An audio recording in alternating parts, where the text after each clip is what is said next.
e é um livro atrás do qual eu corri. Quer dizer, eu escrevia correndo atrás do livro. A história corria na minha frente, léguas, assim. Eu me lembro que eu tinha que ficar, parece um exagero que eu estou dizendo, mas não é verdade. Não. A história realmente é como se eu fosse um médium. Eu já disse isso algumas vezes, as pessoas têm um certo ceticismo, mas naquele momento eu me sentia um pouco tomado, como se fosse um médium, em que a história estivesse sendo contada através de mim, e eu tinha que galopar para manter a história mais ou menos nos trilhos. E foi talvez o livro mais fácil, entre aspas, e fascinante que eu escrevi, comparado com os outros, porque os outros, ao contrário, são livros muito trabalhados, muito elaborados. O Criado Mudo eu escrevi em um ano, mas trabalhando só de manhã cedinho, assim, das 6 às 9 da manhã. Os outros livros eu levava 2 anos e trabalhando 5 horas por dia, em média, de manhã cedo, fim de noite, longos fins de semana, e aí elaborando muito mais a história, porque descobrindo o prazer de lidar com as palavras e, sobretudo, trabalhando o ritmo das frases, né? Eu tive uma vivência, felizmente, fortuita de músico, e toquei um pouco de piano e tal, mas me ficou dessa experiência com a música a ideia do ritmo. E essa ideia que eu acho que é o ritmo, né, que é uma coisa fundamental no escritor, quer ele seja poeta, mas também quer ele seja contista ou romancista, eu presto muita atenção a essa questão do ritmo. Então, a minha literatura, para quem observe, quem lê com cuidado, ela tem, digamos, essa característica do ritmo, né, com que as frases se desenrolam. Né? Agora, como eu mencionei, eu nunca sei muito bem onde eu vou quando eu começo uma história. Ao contrário de vários escritores, né, eu não sei se a maioria, mas uma boa parte deles, que costumam ter um esquema mais ou menos planejado, organizado, de como a história vai evoluir, e aí escreve aquilo como se fosse uma planta, né, seguindo um roteiro. E eu, ao contrário, nenhum dos meus contos, nenhum dos meus romances foi baseado nesse esquema. Eu escrevo um parágrafo e aí as coisas vão indo ou não vão indo, e se não vão indo eu paro um pouco e recomeço, etc. Eu acho isso muito, muito fascinante, porque me dá uma liberdade absoluta, eu me sinto totalmente livre, sem compromisso com nada, nem com a história. O fato de eu não ter um compromisso com a história me dá uma liberdade enorme de me deixar levar pela história. Eu acho que esse é uma coisa que talvez vários escritores compartilhem, esse tipo de característica, mas comigo funciona e eu não saberia escrever de outra maneira. Várias pessoas chegam para mim que tenham lido meus livros e dizem assim, pois eu vi nesse teu livro isso e aquilo, e eu fico maravilhado porque as pessoas estão vendo coisas que eu próprio não tinha visto, né? Essa é a grande consequência de se trabalhar com uma amplidão, não é, de horizontes, de se escrever figurativamente, mas pensar abstratamente. Né? É um pouco assim como se meus romances ou meus contos fossem figurativos, mas partissem de uma cabeça impressionista. Né? É assim que eu sou, é assim que eu trabalho, e as pessoas tem que prestar atenção. Minha literatura não é uma literatura muito fácil. Quer dizer, eu faço literalmente do leitor, como eu disse antes, um coautor. Quer dizer, tem que trabalhar as entrelinhas, sim, e não é que seja chato, não.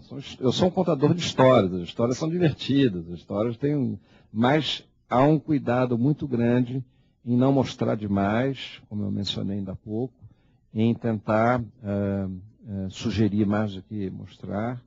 E como eu tive esse privilégio de ser da carreira diplomática e ter, portanto, acesso a outros países e a outras culturas, eu pude também, sem exagerar, usar o material que esses países e esses povos às vezes proporcionavam.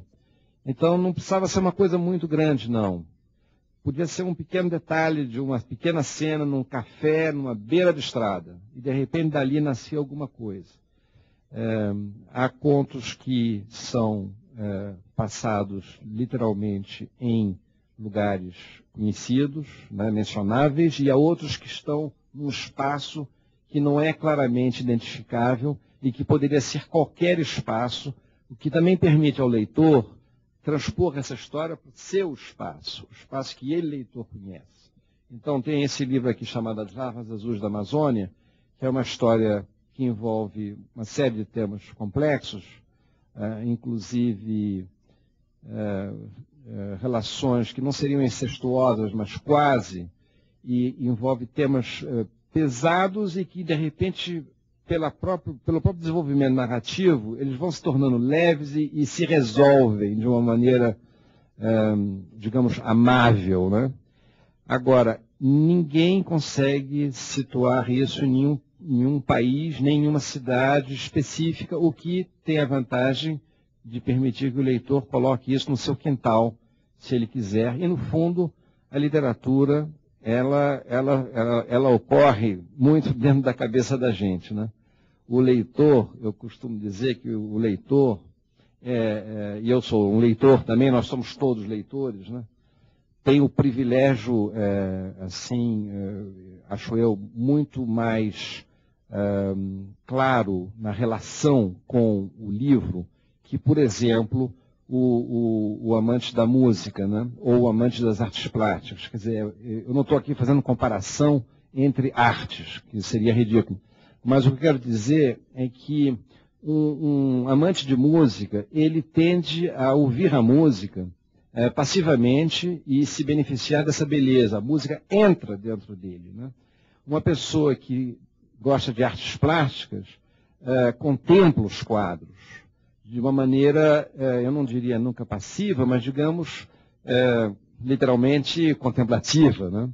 Agora, um leitor não, porque o leitor tem com o escritor a afinidade de que ambos leem, ambos conhecem o que é uma palavra. Eu posso apreciar música sem tocar um instrumento. Eu posso ignorar tudo de piano, ou violino, ou violoncelo, ou o que seja, e apreciar música. E posso não conseguir pintar um quadro, ou conseguir harmonizar cores, e poderei apreciar um Cézanne, um Picasso, ou enfim, um Portinari, o que seja. Agora, para ler, eu tenho que ter um instrumento que é igualzinho ao instrumento do escritor. Portanto, há entre o escritor e o leitor uma comunhão que não existe entre o músico e o amante da música. E que não existe entre o pintor e o amante da pintura. Pelo simples fato que nós todos aqui, nós temos o privilégio de lidarmos com um instrumento comum que é nosso. Então, o que acontece? O leitor, quando ele pega um livro, e se o livro é bom, mas mesmo que não seja, ele dá a sua contribuição porque ele vê o que o escritor escreveu. Ele constrói as imagens, ele povoa os cenários, ele vê uma certa mulher de uma maneira que não tem nada a ver com a maneira com que sua vizinha veria essa mesma mulher se fosse ler esse mesmo livro. Ou seja, existe uma relação profundamente íntima entre um escritor e um leitor que, a meu ver, não existe nas outras artes. Com a vantagem que o leitor constrói um mundo a partir do impulso do escritor. O escritor conta uma história que está aqui. Isso aqui eu considero um impulso, como se fosse um tema de jazz. Fossem, assim, 10 compassos de uma música. Agora, o que faz o leitor? Ele pega isso aqui e transforma nesse impulso em tudo mais que ele vê. Essa é a razão, aliás, que explica o eterno problema das adaptações cinematográficas de obras-primas, ou das obras que nós amamos. É muito raro um livro que nós amamos profundamente passar a tela de uma maneira que nos satisfaça. E a razão disso é simples, é que nós já fizemos o filme na hora que lemos o livro. Então, como nós fizemos o filme, nós somos donos desse material. E quem ousa meter a mão nesse material e levar à tela é, por princípio, um impostor.